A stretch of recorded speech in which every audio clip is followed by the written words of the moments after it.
ഒരു പ്രൊഡക്റ്റോ സർവീസോ മാർക്കറ്റ് ചെയ്താൽ മാത്രമല്ല, അത് പ്രൊഡക്റ്റോ സർവീസോ മറ്റുള്ളവർ മേടിച്ചാൽ മാത്രമാണ് സെല്ലിങ്ങിലോട്ട് കിടക്കുകയുള്ളൂ. മനസ്സിലായോ? ഇൻകം വരണം എന്നുണ്ടെങ്കിൽ നമ്മൾ അത് സെല്ല് ചെയ്താൽ മാത്രമേ പറ്റുള്ളൂ. ഇപ്പം നമ്മൾ സപ്പോസ് നിങ്ങളുടെ ഒരു പ്രോഡക്റ്റ്, ഇപ്പോൾ ഒരുപാട് ഇൻഫ്ലുവൻസേഴ്സ് ഇപ്പം അവരുടെ പ്രോഡക്റ്റ് എന്ന് പറയുന്നത് ലൈക്ക് ഡ്രസ്സസ് ഒക്കെ നമുക്ക് ഓൺലൈനിലൂടെ സെല്ല് ചെയ്യുന്നുണ്ട്, ഇൻസ്റ്റഗ്രാമിലൂടെ സെല്ല് ചെയ്യുന്നുണ്ട്. അപ്പോൾ അവരെന്താ ചെയ്യുന്നത്? അതുവഴി ഒരു പ്ലാറ്റ്ഫോം, ആ ഒരു പ്ലാറ്റ്ഫോമിൽ അവരുടെ ഓൺലൈൻ ബുട്ടീക്ക് അവർ സ്റ്റാർട്ട് ചെയ്തിട്ട് അത് സെല്ല് ചെയ്യുന്നുണ്ട്, റൈറ്റ്?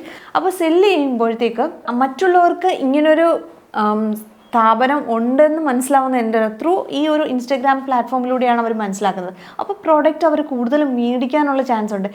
അത് മാത്രമല്ല, നമ്മൾ പറയുന്നു അത് DM ചെയ്യാൻ പറയുമ്പോഴത്തേക്കും അവർ എൻക്വയറി DM ചെയ്യുന്ന സമയത്ത് നമ്മൾ അതിൻ്റെ പ്രൈസ് പറയുന്നു, അത് ഓക്കെ ആണെങ്കിൽ മേടിക്കുന്നു. അപ്പോൾ അതൊരു സെയിൽസ് പാർട്ടിലേക്ക് കിടക്കുന്നത് അപ്പോഴാണ്. സെയിൽസ് പാർട്ട് എന്ന് പറയുമ്പോഴത്തേക്കും ഇപ്പോൾ സർവീസ് ബേസ്ഡ് ബിസിനസ്സിലാണെങ്കിൽ നമ്മൾ കോൾഡ് കോളിംഗ് ചെയ്യുന്നുണ്ടാവാം, ഡയറക്റ്റ് സെയിൽസ് ചെയ്യുന്നുണ്ടാവാം. അങ്ങനെ പല രീതിയിൽ ആ പ്രോഡക്റ്റ് കറക്റ്റായിട്ട് അവർക്ക് വേണ്ട പ്രൊഡക്റ്റാണെന്ന് കൺവിൻസ് ചെയ്ത് മേടിപ്പിക്കുമ്പോഴാണ് നമുക്ക് സെയിൽസ് നടക്കുന്നത്.